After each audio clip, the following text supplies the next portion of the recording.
Chat. Welcome back to another episode of Max Rambles, Max Rants, whatever you want to call this, local HJ Rants and Rambles. How are we doing today, chat? So, quick update. Some funny comments on my last video.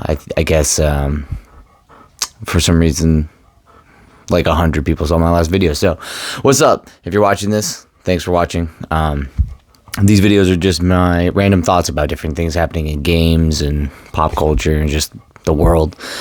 This is my personal channel. It's a vlog, review channel. Me just talking about shit that's happening. So, thanks for tuning in. The comments were pretty funny. It was somebody trying to rile me up. And that seems to happen a lot. I used to get in a lot of arguments in the comments on Reddit and YouTube and stuff. So it's I think I'm kind of slowly getting out of that phase of my life, but it is funny when it still happens to this day. I'm too old to be getting into the YouTube comment arguments. But anyway, today's topic is going to be about Marathon, the new game by Bungie. Bungie, who made Destiny, Halo. And to give a little backstory, as my videos always go into, reminiscing, I've talked about it at length already, but I've played Halo, when I was a kid and a teenager, all the way into adulthood. And so I played Halo growing up as a teen. Loved those games. They ignited in me a competitive spirit in gaming. They also got me interested in video editing, watching Halo 2 montages when I was back in 2004 when I was 14. It was the coolest thing ever, Limp Bizkit and Linkin Park. I've even made a couple montages of my own, throwing back to that Windows Movie Maker era of, Halo 2 montages. That was really the beginning of kind of in my mind, content creation, not just for console gaming, which was weird at the time. It was hard to make content with consoles. That's the first time I ever heard of what a capture card was for Halo 2 gameplay capture, because Halo 2 was only on for a while on Xbox, so you had to get a capture card if you wanted to capture it. And those were expensive back in the day. Now you can just get it Elgato, but back in the day you had to get special, hardware. But anyway, so Halo, and then of course Destiny, which I've loved Destiny. I played Destiny for 9 years. Stopped basically right before the last expansion. Didn't really like where Destiny ended up, but it doesn't matter. It does matter to this video. So talking about Marathon, Marathon will be a looter shooter. I guess that's the right way to put it. I don't know.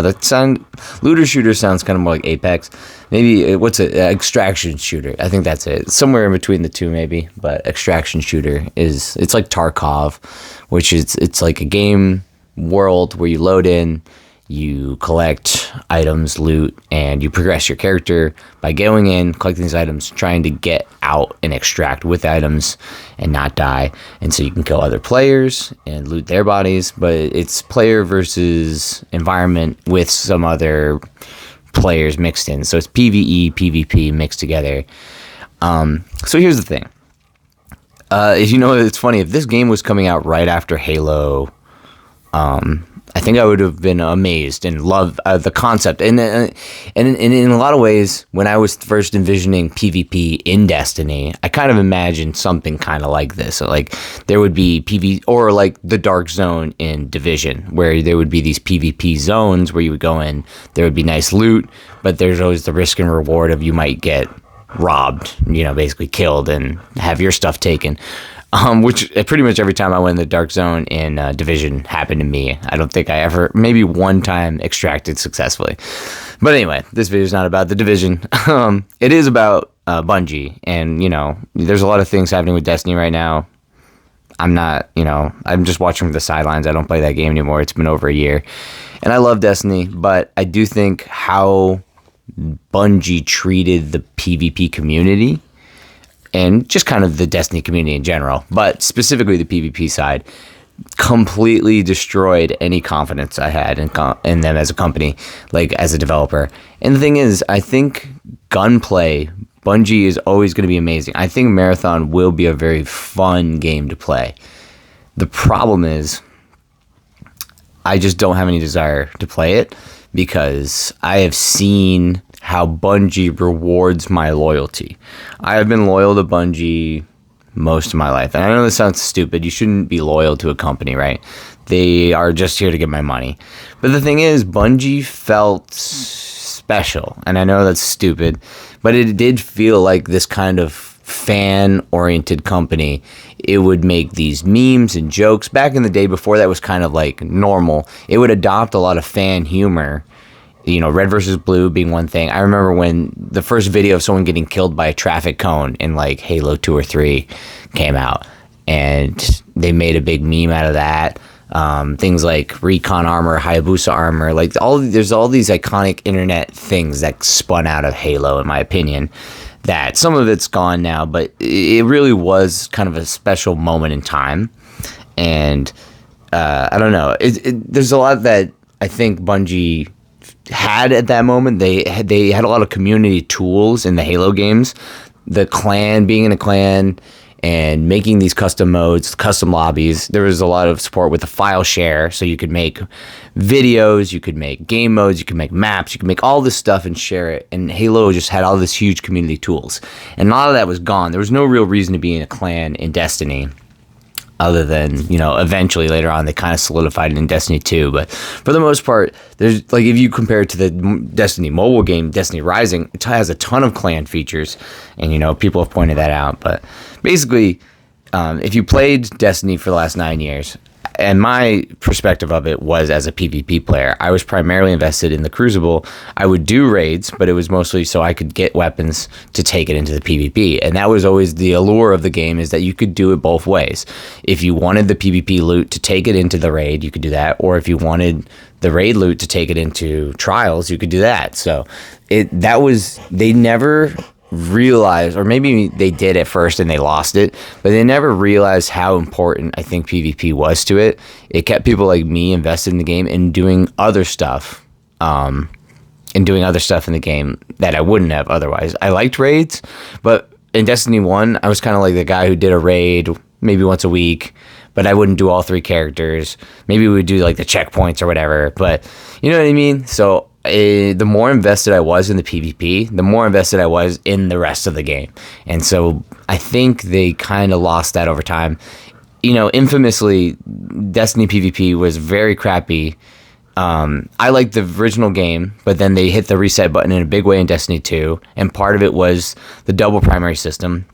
It's been spoken on a lot, but basically the end result is they gutted the game, trying to make it quote unquote more competitive, more fair, but then ended up removing all of the fun and the flavor of the game.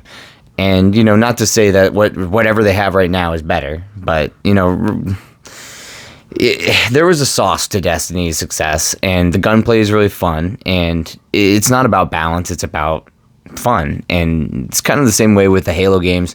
The most fun things were the broken things, like the gravity hammer and the sword, the energy sword, and the vehicles, which were very broken. A lot of people hated armor lock in Halo Reach. I know this is a side, but they hated it because vehicles were completely broken, and armor lock was an answer to that. And people didn't like, you know, trying to run someone over with a ghost and then they would explode.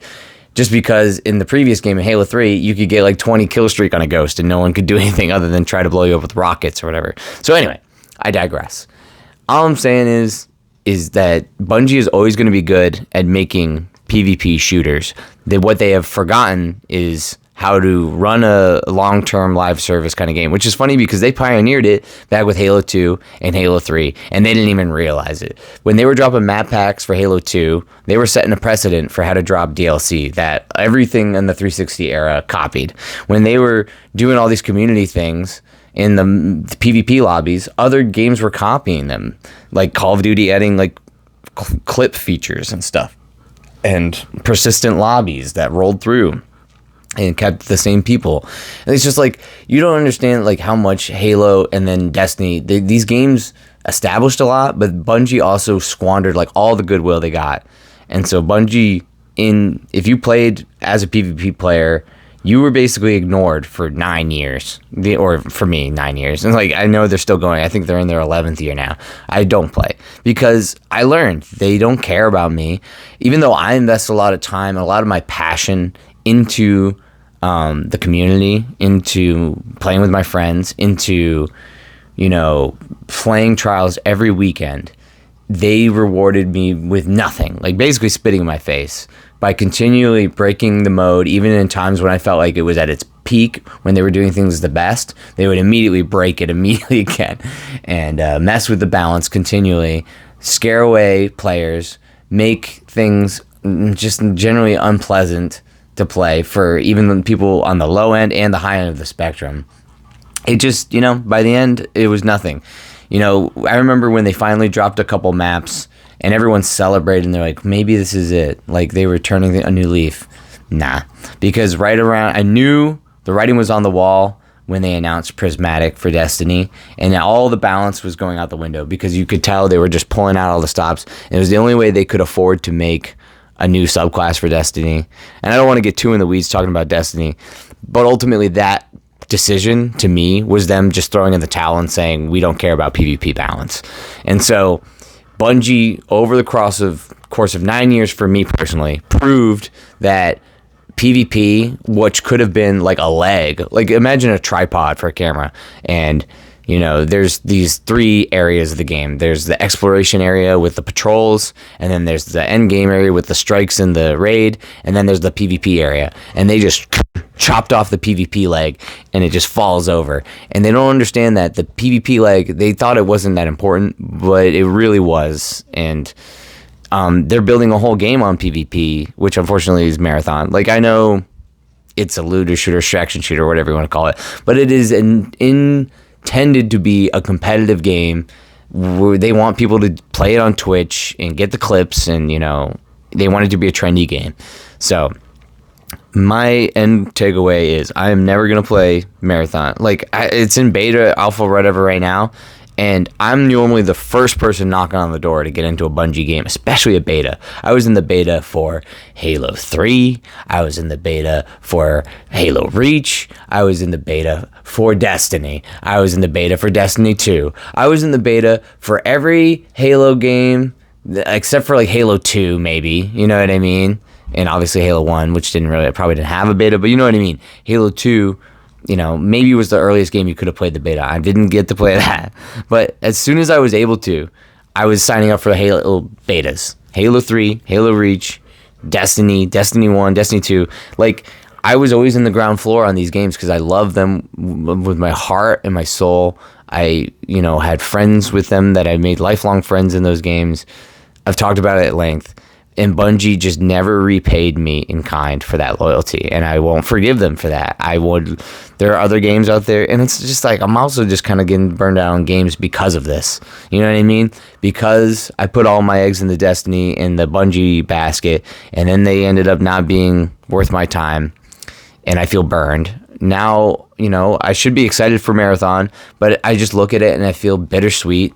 Like, sure, maybe I'd play it, maybe I'd have some fun, but I know 5 years down the line, 10 years down the line, they're going to spit in my face. They're going to waste my time. They're going to completely do all this wiki-wacky stuff. And I'd love to be proven wrong and those games to be amazing, but I'm not going to waste my time and find out. I'm not going to waste my time and find out. I loved these games when I was a kid. I loved them even into my adulthood. They got me through hard times. Destiny, I love that game. But I will say, it didn't love me back. It didn't love me back. It didn't respect my time as a PvP player. And that's why I will not play Marathon. That's basically it. I won't play Marathon because Destiny bungled PvP in every way possible. You can see it right now. All the top PvP streamers are leaving Destiny because the writing's on the wall. And I don't know. That's it. It's a sad note, Dan. I'm not really triumphant. I'm like, fuck Bungie. I wish them success. I want to see them succeed. It's a company I dearly love. I think there's a lot of talented people who work there. Just sucks, man. Just all around sucks. So I think it's just corporate greed. I know we always come back to this in my videos, but we know how we got here. Everyone knows Pete Parsons. And if you don't, that's how we got here. That's how you got me in the year 2025 looking at Marathon and saying, nope, sorry, and that guy doesn't even work at Bungie anymore. So there we are. Final note, fuck Marathon. I love you, Bungie, but we're done. We're broken up. Capiche?